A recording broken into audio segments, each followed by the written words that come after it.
Hello everyone, welcome to my YouTube channel Chaitanya Gowda 1225. Road trip to Goa day 4 continue log ಇದು. Last ವಿಡಿಯೋದಲ್ಲಿ aquarium ನೋಡಿದ್ರಿ. ಹಾಗೆ south ಗೋವಾದಲ್ಲಿ ನಾವಿಲ್ಲಿ ಮ್ಯೂಸಿಯಂ ವಿಸಿಟ್ ಮಾಡೋಣ ಅಂತ ಬಂದಿದ್ದೀರಿ. ಇಲ್ಲಿ ಟಿಕೆಟ್ ತೊಗೋಬೇಕು. ಅಪೋಸಿಟಲ್ಲಿರೋದು ಮ್ಯೂಸಿಯಮ್ಮು, ಇದು ಬಂದು ಬಿಗ್ ಫುಟ್ ಅಂತ. ಅಪೋಸಿಟಲ್ಲಿರೋ ಮ್ಯೂಸಿಯಮ್ಗೆ ಹೋಗ್ತಾ ಇದ್ದೀರಿ ಈಗ ಟಿಕೆಟ್ ತೊಗೊಂಡು. ಅಲ್ಲಿ ಅವರು ಮ್ಯೂಸಿಯಂನಲ್ಲಿ ಹೇಗೆಲ್ಲ ಇತ್ತು ಅಂತ ಎಕ್ಸ್ಪ್ಲೇನ್ ಮಾಡ್ತಾರೆ. This is the first house in Goa, which is guided and light and sound system. Come inside.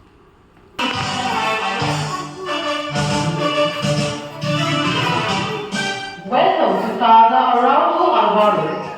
This mansion is the ancestral home of the Araujo Alvarez family. On special family occasions, prayer services were held here.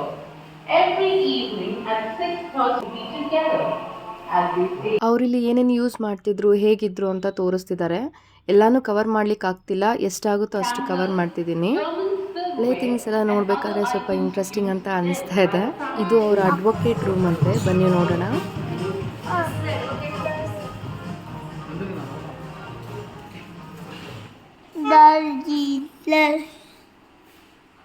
We have now entered the office of the late Advocate Euphemiano Araujo Alvarez.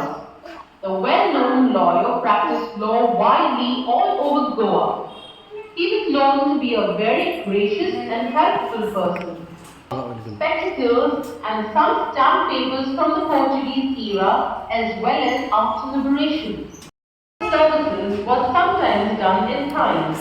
The rotating bookshelf below holds the Portuguese law books.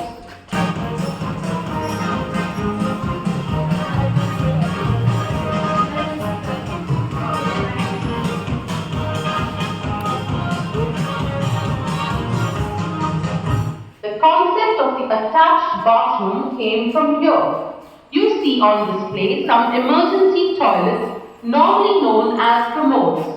These were used at night to ease off since bathrooms in those times. ಅಷ್ಟು ವರ್ಷಗಳ ಹಿಂದೆ ಇರೋ ಐಟಮ್ಸ್ನ ಇಷ್ಟು ಸೇಫಾಗಿ ಎಕ್ಸಿಬಿಷನ್ಗೆ ಅಂತ ಇಟ್ಕೊಂಡಿದ್ದಾರೆ. ನನಗೇನಂದರೆ ಅಷ್ಟು ವರ್ಷಗಳಿಂದ ಇಷ್ಟೆಲ್ಲ ಐಟಮ್ಸ್ ಯೂಸ್ ಮಾಡ್ತಿದ್ರ ಅಂತ ತುಂಬ ಆಶ್ಚರ್ಯ ಆಗ್ತಿತ್ತು.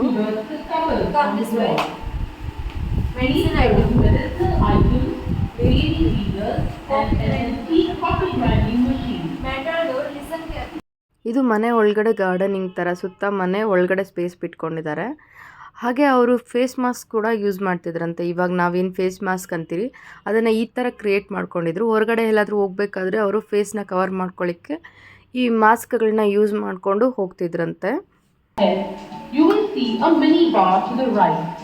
The Portuguese brought wines from their country in barrels such as these that you see here. The wine barrel was fitted with a cap which had a key. This was how the wine was rationed. The wall covered with different wine bottles has a cooling niche below lined with clay tiles.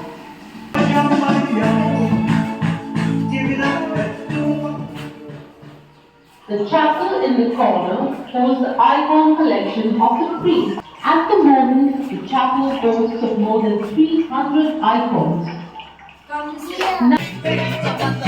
In this passage, hanging on the walls, you will see the various tools used by the laborers in their day-to-day field work, coconut plucking, etc.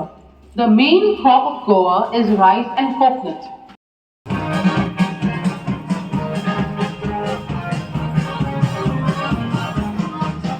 The shelf behind by the left holds English and Scottish porcelain jars which were used to store oil, pickles and other provisions.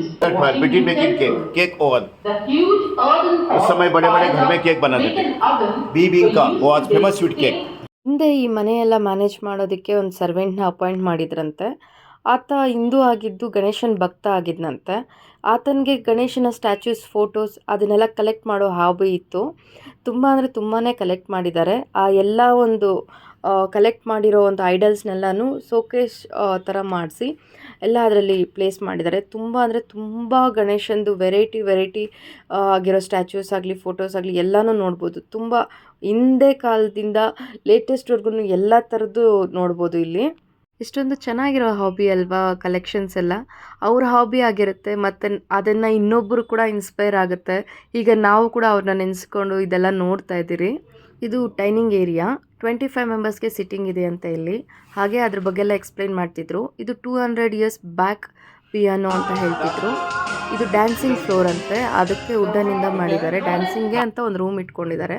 ಅದೆಲ್ಲ ನೋಡಿಕೊಂಡು ಮುಗಿಸ್ಕೊಂಡು ಅದರ ಎದುರುಗಡೆ ಇತ್ತಲ್ಲ big foot, ಅದಕ್ಕೆ return ಆದ್ರಿ. ಇದು ಹೇಗಿದೆ ನೋಡೋಣ ಅಂತ.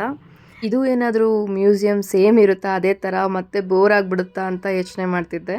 ಬಟ್ ಇದು ಆ ಥರ ಅಲ್ಲ, ಇದು ಕಂಪ್ಲೀಟ್ ಡಿಫ್ರೆಂಟ್ ಇದೆ. ಬನ್ನಿ ಒಳಗಡೆ ಏನೇನಿದೆ ಎಲ್ಲ ನೋಡ್ಕೊಬರೋಣ.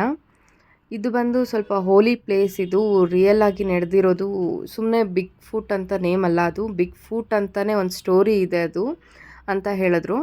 ಅದು ಏನು ಸ್ಟೋರಿ ಕಂಪ್ಲೀಟಾಗಿ ತಿಳ್ಕೊಳ್ಳೋಣ ಬನ್ನಿ. I am Damya, the local fisherman. Why are you gaping at me? Is it because of what is covering me? Bounty. Kashti or the loincloth was worn by us. Take a closer look at them. Behind, you can see the salt pans. Briny water from the sea was let into these pans, and once the water evaporated due to the heat from the bright sun, we got salt.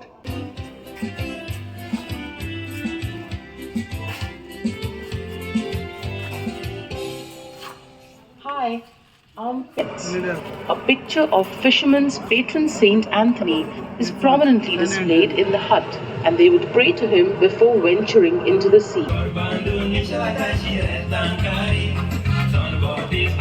ಈ photo ಪಿಕ್ ಅಂತೂ ತುಂಬ ಕ್ರೇಜಿಯಾಗಿದೆ ಅಲ್ವಾ.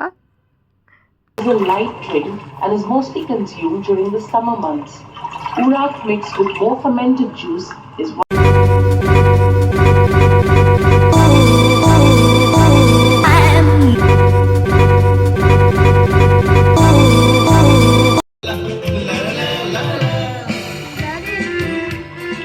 This is a village spring.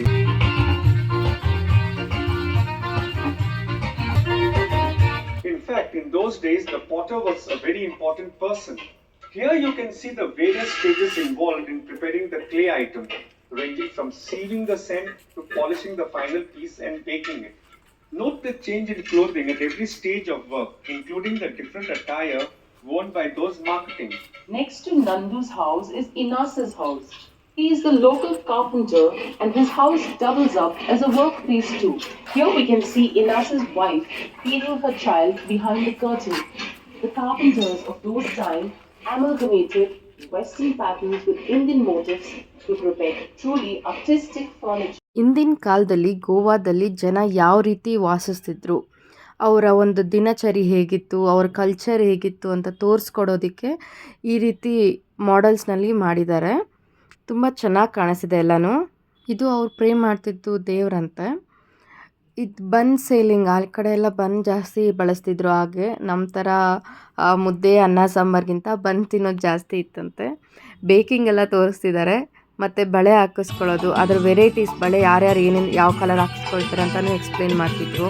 ಹಾಗೆ ಅಲ್ಲಿ shops ಯಾವ ರೀತಿ ಇದೆ, ಏನೇನು ಸೇಲ್ ಮಾಡ್ತಾಯಿದ್ರು ಅದನ್ನು ಸಹ ತೋರಿಸ್ತಿದ್ದಾರೆ. ಯಾವ ರೀತಿ ಮಾರ್ಕೆಟ್ಗೆ ಹೋಗಿ ಎಲ್ಲ ತೊಗೊಬರ್ತಿದ್ರು ಅಂತ ವಿತ್ ಆಡಿಯೋ ಕೂಡ ಪ್ಲೇ ಮಾಡ್ತಾರೆ ಪ್ರತಿಯೊಂದು ಪ್ಲೇಸ್ ಹತ್ರನೂ. ಇದು ಬಂದು ಅವ್ರ ಫೆಸ್ಟಿವಲ್ಸ್ ಬಗ್ಗೆ ಎಕ್ಸ್ಪ್ಲೈನ್ ಮಾಡ್ತಾಯಿದ್ರು, ಯಾವ ರೀತಿ ಹಬ್ಬಗಳನ್ನು ಆಚರಿಸ್ತಾರೆ ಅಂತೆಲ್ಲ. ಮತ್ತು ಮನೆಯಲ್ಲೆಲ್ಲ ಲೇಡೀಸ್ ಬಗ್ಗೆ ಇದನ್ನು ತೋರಿಸ್ತಿದ್ರು, ಮಕ್ಕಳಿಗೆ ಸ್ನಾನ ಮಾಡಿಸೋದಾಗಲಿ ಏನೇನು ಮಾಡ್ತಾರೆ ಅಂತ. ಹಾಗೆ ಈ ಕತೆ ಗೊತ್ತಿದೆಯಲ್ವಾ, ಸಮುದ್ರ ಮರ್ತನ ಮಾಡಬೇಕಾದ್ರೆ ಅಂತ, ಅದು ಕೂಡ ಎಕ್ಸ್ಪ್ಲೈನ್ ಮಾಡಿದ್ರು. ಹಾಗೆ ಇದು ಲೋಕಲ್ ಮಾರ್ಕೆಟ್ ಅಂತೆ. ಲೋಕಲ್ ಮಾರ್ಕೆಟಲ್ಲಿ ಏನೇನು ಮಾಡ್ತಾರೆ ಅಂತ. Runs in the blood of Goan, as can be seen at his house at the extreme left on top. The most preferred instrument was the violin. In fact, the violin became so popular that it is now adopted in Indian classical music. Just on top of the Mistri's house, you can see a sundial. Tobacco shop ಅದು. Tobacco ಅಲ್ಲೋ ಇತ್ತು ಆಗ ಸೇಲ್ವಬಲ್ಗೆ. ಇದು ನೋಡಿ, ಮನೆ ಮುಂದೆಗಡೆ ಕೂತ್ಕೊಂಡು ಈ ಥರ ಗೇಮ್ಸ್ ಎಲ್ಲ ಆಡ್ಕೊಂಡು ಟೈಮ್ ಪಾಸ್ ಮಾಡೋದು ಈಗ ನೋಡೋದಕ್ಕಾಗಲ್ಲ ಬಿಡಿ. ಯಾಕಂದರೆ ಈ ಮೊಬೈಲ್ಸ್ ಬಂದಾಗಿಂದ ಎಲ್ಲ ಮನೇಲಿ ಕೂತ್ಕೊಂಡು ಮೊಬೈಲ್ ಇಟ್ಕೊಂಡೇ ಇರ್ತೀರಿ. ಈ ರೀತಿ ಫೋಟೋ ಇಡ್ಸ್ಕೋಬೇಕು ಅಂದ್ಕೊಂಡಿದ್ದೆ, ಬಟ್ ಫೋಟೋ ಅಷ್ಟು ಚೆನ್ನಾಗೇನು ಬಂದಿಲ್ಲ. ನಾನು ಸ್ಟಾರ್ಟಿಂಗಲ್ಲಿ ಬಿಗ್ ಫುಟ್ ಅಂತ ಹೇಳಿದ್ದೆ ಅಲ್ವಾ, ಅದ್ರ ಸ್ಟೋರಿನ ಇಲ್ಲಿ ಡಿಸ್ಪ್ಲೇನಲ್ಲಿ ಅನಿಮೇಷನ್ ಮುಖಾಂತರ ನಮಗೆ ತೋರಿಸಿ ಎಕ್ಸ್ಪ್ಲೈನ್ ಮಾಡ್ತಾರೆ. Welcome to the legendary place called Bigfoot.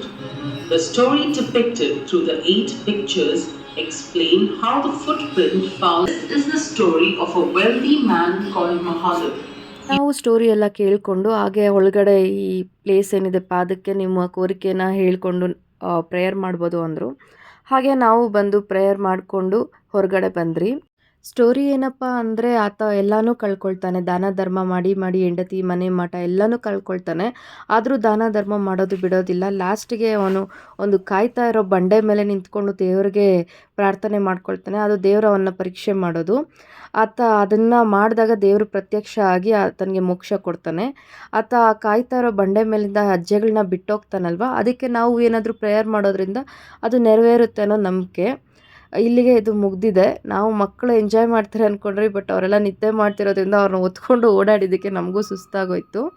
ಇದು ಫೋಟೋ ಪಾಯಿಂಟು. ಫೋಟೋಸ್ ಎಲ್ಲ ತೊಗೊಂಡು ಇಲ್ಲಿಂದ ನಾವು ಹೊರಟ್ರಿ. ತುಂಬ ಚೆನ್ನಾಗಿತ್ತು ಎಕ್ಸ್ಪೀರಿಯನ್ಸ್. ನೆಕ್ಸ್ಟ್ ನಾವು ಕಬೋಡಿ ರಾಮ ಬೀಚ್ ವಿಸಿಟ್ ಮಾಡಿದ್ರಿ. ಅಲ್ಲಿ ಫೋಟೋ ಪಾಯಿಂಟ್ ತುಂಬ ಚೆನ್ನಾಗಿತ್ತು.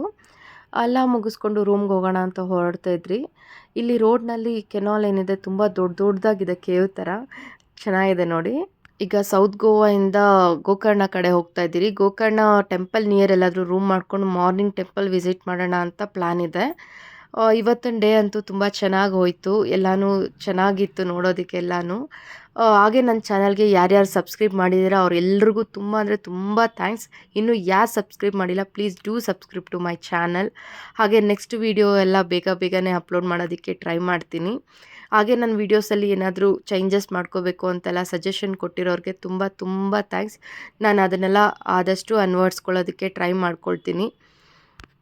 ಊಟ ಮಾಡಿಕೊಂಡು ರೂಮ್ ರೀಚ್ ಆಗೋಷ್ಟರಲ್ಲೇ ಮಕ್ಕಳಿಗೆ ಫುಲ್ ಟಯರ್ಡ್ ಆಗಿತ್ತು. ಮಗ ಅಂತೂ ಮಲಗಿಬಿಟ್ಟಿದ್ದ. ಸೊ ಸಮೃದ್ಧಿಗೆ ಮಾತ್ರ ಸ್ವಲ್ಪ ಊಟ ಮಾಡಿಸಿ ಬೇಗ ಮಲಗಿಸಿ ನಾವು ಮಲ್ಕೊಬಿಟ್ರಿ. ಮಾರ್ನಿಂಗ್ ಗೋಕರ್ಣ ಟೆಂಪಲ್ ವಿಸಿಟ್ ಮಾಡೋಣ ಅಂತ.